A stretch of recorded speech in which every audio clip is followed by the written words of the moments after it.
So they take all of my paintings and turn it, and they come in plus sizes. We are very inclusive. So this is one Oh, of my bags. those are the bags. Okay. One of my bags. Here's another one of my bags, and there's dresses, headbands, Okay. shirts. You know, Look all at this. this. Look at this.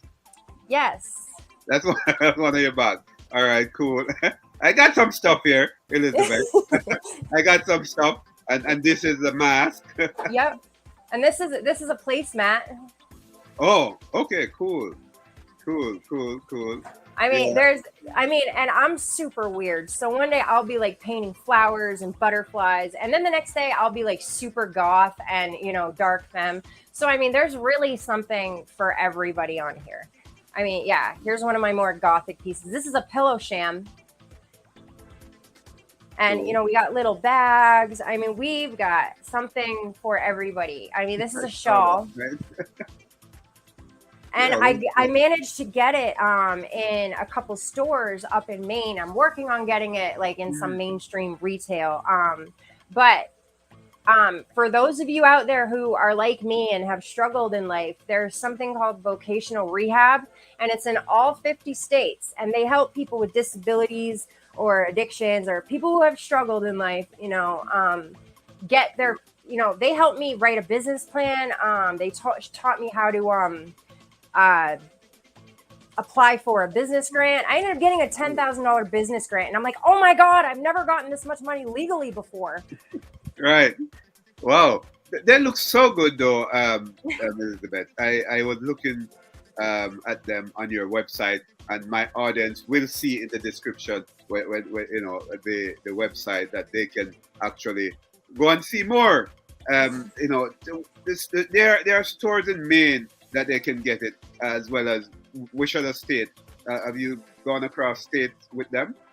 I have a couple stores down here that are interested in carrying it. Texas. They Yeah. just have to get their their stuff in order. Okay. Have I'm you also going to be tried New doing some York? murals. Yeah, I'd love to come to New York. Actually, I might be coming to New York this summer to paint a mural, possibly. So if I do, then I will definitely bring my brand and try to get it in some stores up there. Yeah, definitely. I love them. Very creative, and and the images are so they're so attractive. And you're saying that they're saying something, and art usually do speak, and they're saying something. And you said something. You showed us something that and you actually said that if we have gone through um, some difficulty in life, something to that effect, then hey, this is for you. Yeah. What is it saying? What are some of these artworks saying? Well, a lot of it was just, I made it through my healing journey, and I like showing, the beauty and, you know, good things about life, but I also like showing the darker side of things. And I had a couple political pieces, like after George Floyd died. I did. It's on the website too. Okay. It's got everybody that was ever oppressed Yeah. in this country. So Yeah. pretty much everyone, the white man who had oppressed in this country, is all on that one painting. I had a couple, Wow. prison reform ones as well. Yeah. Hey, Elizabeth, there's something I'd like to ask you about. I have watched the show. Um, Orange is the new black, something like that. But Mhm. you are saying Orange is not the new black. Yeah, What we are wore you saying? green. We wore green and khaki in the feds. We didn't. Yeah. Yeah, and she only did 10 months, and it was like a self surrender. And I think her time was a lot easier than most people's. Yeah. I mean, she did talk about solitary, and she did talk about the abuse that like goes on between the guards and the Yeah. inmates. But yeah, You have gone into solitary confinement as well. oh, I have. I have. What is it like? It's absolutely horrible. Your brain slows down from the lack of stimulation, and so you lose all sense of time. Like, you don't know how many days you've been in there. Minutes feel like hours. Like, so when I would get out of solitary, the longest stretch I ever did was like 6 weeks. When I would get out of there, people talking over each other. Like, if Yeah. there was more than one conversation going on, I would panic. Like, Yeah. it was just too much. Like, I wanted to run back to my cell and hide. Like, it became the only stimulation you get in there is violence. Yeah. When the cops come in and, you know, mess with you, basically, or you see someone else getting beaten for God only knows what.